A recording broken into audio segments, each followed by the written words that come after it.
Yes, guys, good afternoon. Today, let's start with area of plane curves. Area of plane curves, also known as quadrature. The process of finding the area bounded by any portion of a curve is called quadrature. In last classes, we have learned how to find the arc length of a curve. And here in this topic, we are learning how to find the area bounded by any portion of a curve. And there it was called as rectification, and here it is called as quadrature. The process of finding the area bounded by any portion of a curve is called quadrature. And see, suppose the given equation is in the form y equal to f of x. See, there are two different formulas, very simple formulas. If y is expressed in terms of x, you have one formula. Suppose x is expressed in terms of y, you have another different formula. So it is very easy.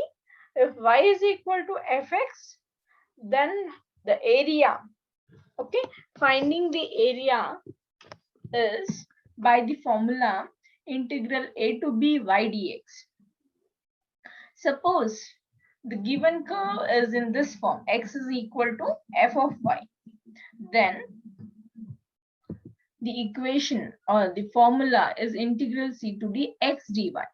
Okay, what is this AB and what is that CD? Okay, we'll just tell what is that. The area bounded by the curve y equal to f of x, the x-axis, and the two ordinates drawn at x equal to a and x equal to b is given by the definite integral a to b by dx. Okay, see here, you can also see the curve, how it looks like. Suppose this is the curve y equal to f of x, okay, and you want to find the area which is below this curve y equal to f of x and above this x-axis.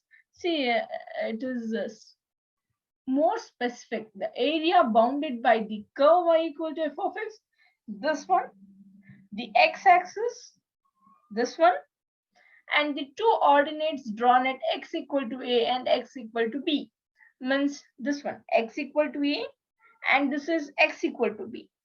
So here you are finding this particular area. Okay, this one. I would have shaded this. Yeah, I forgot to do it. See here, this particular area you are finding.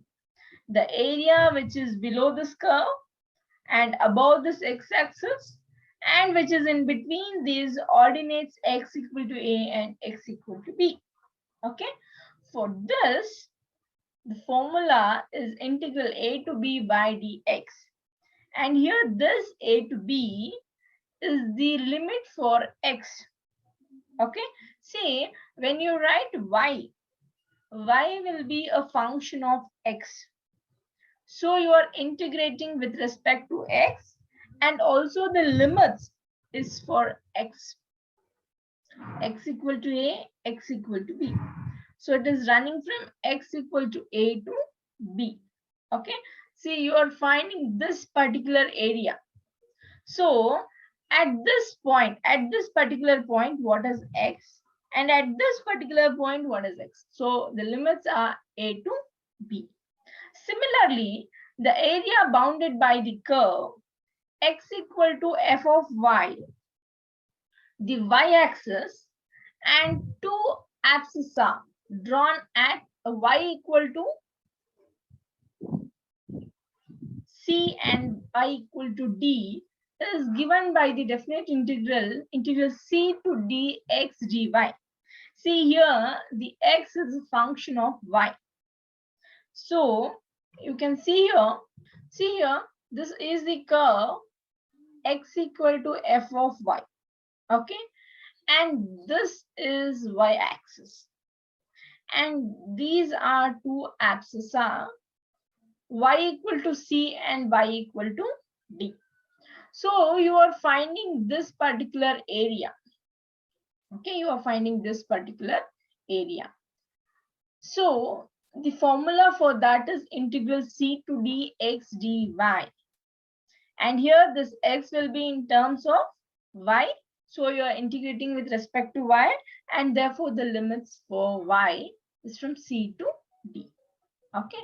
See here, what if the two curves, see if the two curves y equal to f of x and y equal to small f of, if there are two curves, okay, if there are two curves and are intersecting at x equal to a and x equal to b, then the area between these two curves is given by f of x minus f of x, function of x, both are function of x, okay, and you are integrating with respect to x between the limits a to b. See, suppose this is the curve, first curve, capital F of x, and this is another curve, small f of x. And you want to find the area which is enclosed between these two curves. Okay, for that what you will do is, first you will find the area below the first curve. Then you will find the area below the second curve. Then you will subtract those two. Then you will get the area which is enclosed between these two curves. Okay, so this is all about the introduction for area of plane curves. Let's start with the fourth problem first. I'll tell why. Find the area of the curve asteroid.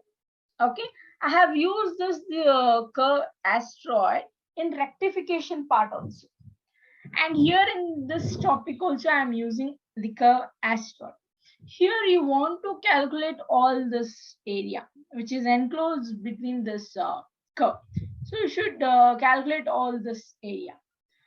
Similarly, how I did in this one rectification, here also I'm going to find only this first quadrant area. Okay, so if I find the area of this first part, then I can just multiply that by 4 to get the required area of an asteroid. Okay, so here first I want to find what y explicitly I can express that as. See here, first I need to express what y is. So the given equation is x power 2 by 3 plus y power 2 by 3 equal to a power 2 by 3. And y power 2 by 3 is equal to this x power 2 by 3 will come to the right hand side with a minus sign. So it is a power 2 by 3 minus x power 2 by 3. I need y because in that formula you need y. I have expressed y in terms of x. Okay, so what I'm doing is I'm using that y here in this formula, and I've written 4 because I'm finding the area of this asteroid from the limit 0 to a, that is here 0 to a, and I'm not finding from minus a to a. Okay, if I'm finding from minus a to a, I can write this as twice. See here, I'm writing, finding the area for this part.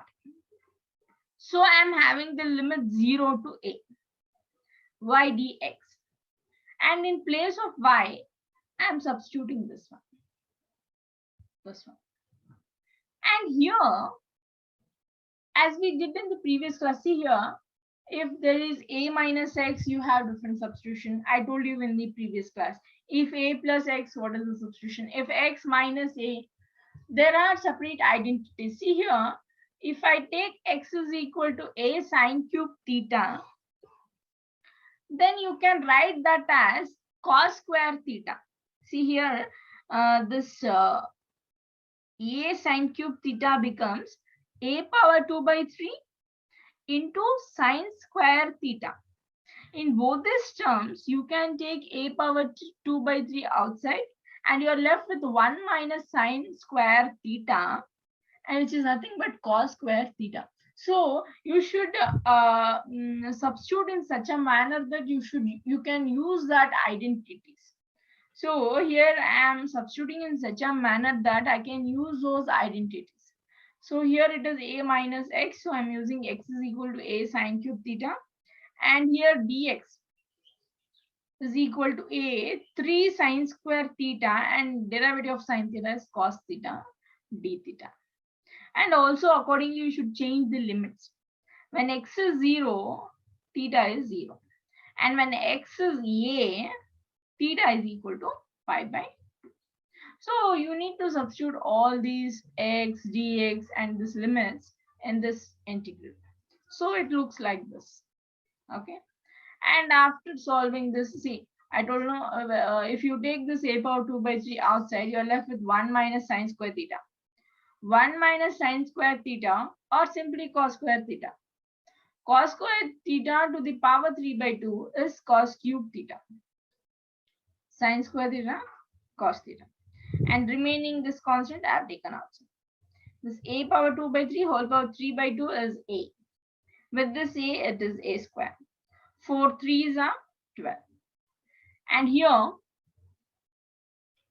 cos cube theta, cos theta is cos power 4 theta, and sine square theta d theta. And here, you can use the reduction formula. You have learned this reduction formula in previous semesters. If both this m and n are even, then the formula is like this: m plus n into m plus n minus 2 into m plus n minus 4. It continues. And here it is m minus 1 into m minus 3 into m minus 5, etc. up to 1. And here also it is same: n minus 1 into n minus 3 into n minus 5, etc. up to 1. So you just go through that reduction formula of previous semester, guys. You'll get that. I've just written it directly. 4 plus 2 is 6. 6. Then again I have decreased by 2. It is 4. Again I have decreased by 2. It is 2.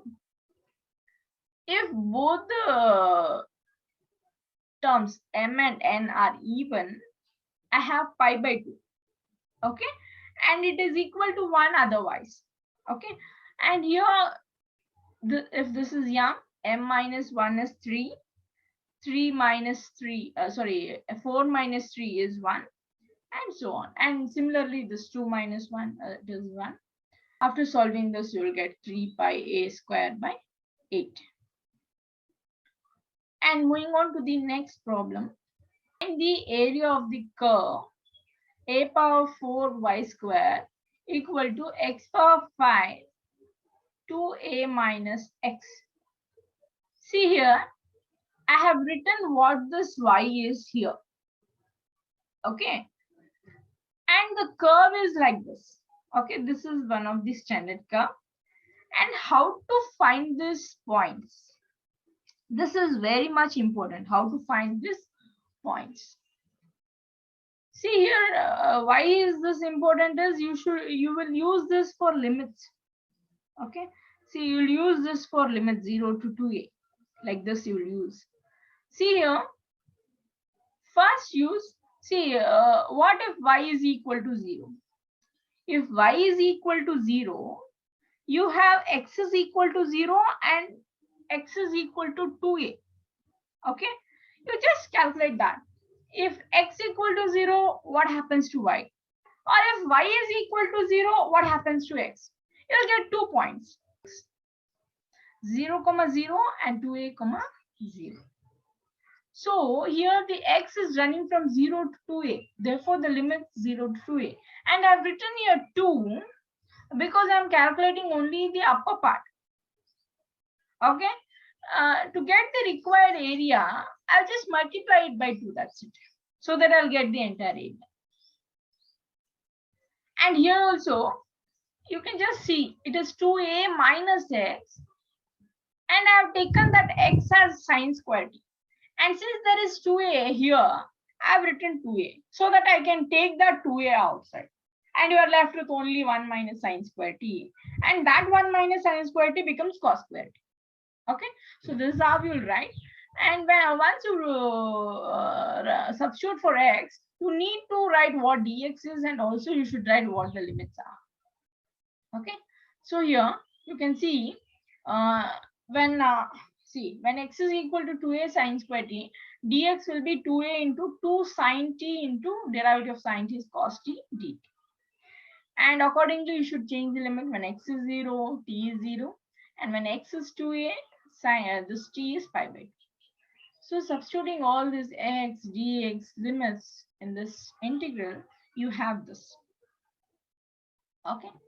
So once you this one, no, you have this sine power 60 into cos square t dt, and the remaining constants outside the integral. Okay. And here also I have used the same reduction formula, and here also in this case you have both m and n to be even. So this term pi by 2, and remaining all the same. 6 plus 2 is 8, 8, 6, 4, 2, and here 6 minus 1 is 5, 3, 1, like that, and here it is 2 minus 1, 1. It is just one term. And after calculation, you'll get pi a square pi by 4. So this is all about third problem. Okay, let's go on to the second problem. Find the area bounded by x-axis and the following curves. See here, they have already given you the limits. If they give you the limits with the question, then it's very easy to calculate. See, you'll get just in 2 steps. See here, you need to integrate this y with respect to x, and you should apply these limits. That's it. Okay. See here, the formula is y dx. Y is c cos hyperbolic x by c into dx, and that is between the limits 0 and a. And this c is constant. I'll keep that outside the integral.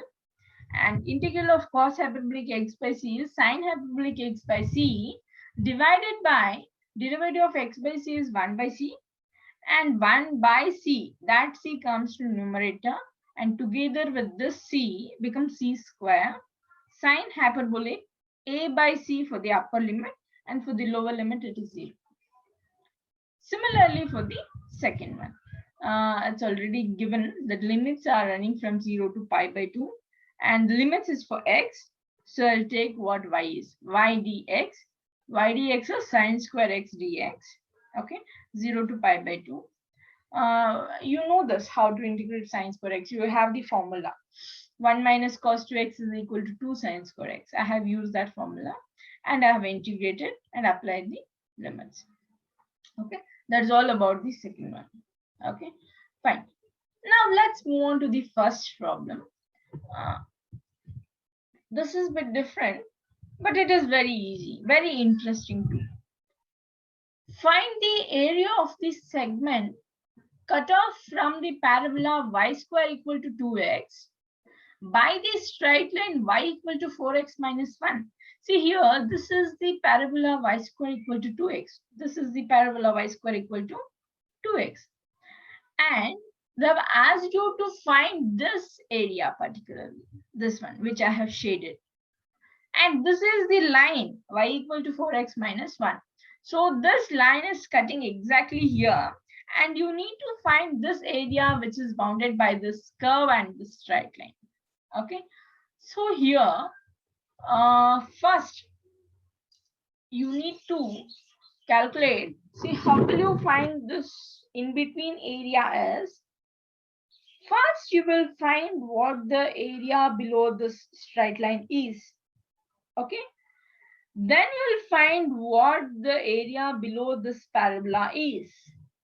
Then finally, what you will do is you will subtract those two, so that you'll get this in between area, this one. Okay. See here, first one, y square. I'll just use this y equal to 4x minus 1 here in this y square equal to 2x, just to find the point of intersection. That's it. Where this straight line and the parabola are meeting. So I'll use this y equal to 4x minus 1 here in this y square equal to 2x. So that becomes 4x minus 1 whole square equal to 2x. There we'll get a quadratic equation and the roots are 1 by 8 and 1 by 2. For x equal to 1 by 8, y is equal to minus half. And for x equal to half, y is equal to 1. So the points 1 by 8 comma minus half and 1 by 2 comma 1. So these two are the points of intersection of this parabola and the straight line. Okay. And now the required area A is equal to area of trapezium ABCD. Like I told no, the area which is below the straight line is the area of the trapezium ABCD minus area between the parabola and y-axis. That is this area below this parabola. Okay, this one which I am not shaded. Okay, so if you subtract these two, no, you will get this shaded region. Okay, fine. See here. And the area of trapezium, you know, it is half of this one, the sides AB plus CD into this AD. Actually, it is AD minus, okay, integral the area below this one. Okay, actually that curve is y square equal to 2x. Okay, and I can write what x is now. Okay, so x is equal to y square by 2, y square by 2 dy, and the limit should be for y. So it is minus half to 1. Okay, so I am writing the limits for y. So minus half to 1. And now you can integrate this y square, that becomes y cube by 3. That 3 into 2 will be 6. Between the limits minus half to 1. And this one AB. See here, this particular distance AB is actually half. You can get this distance from this coordinate, that is half comma 1. This half is actually this distance. This 1 is actually this. Okay. So here AB is half, CD is 1 by 8, and this AD is 1 plus half, that is 3 by 2. Okay. And after applying limits, you have this one. Okay. Yeah. 1 by 6 minus of minus 1 by 8 into 6. That will be like this. Once you simplify, you will get this. Okay. So this is all about the first problem, guys. Thank you.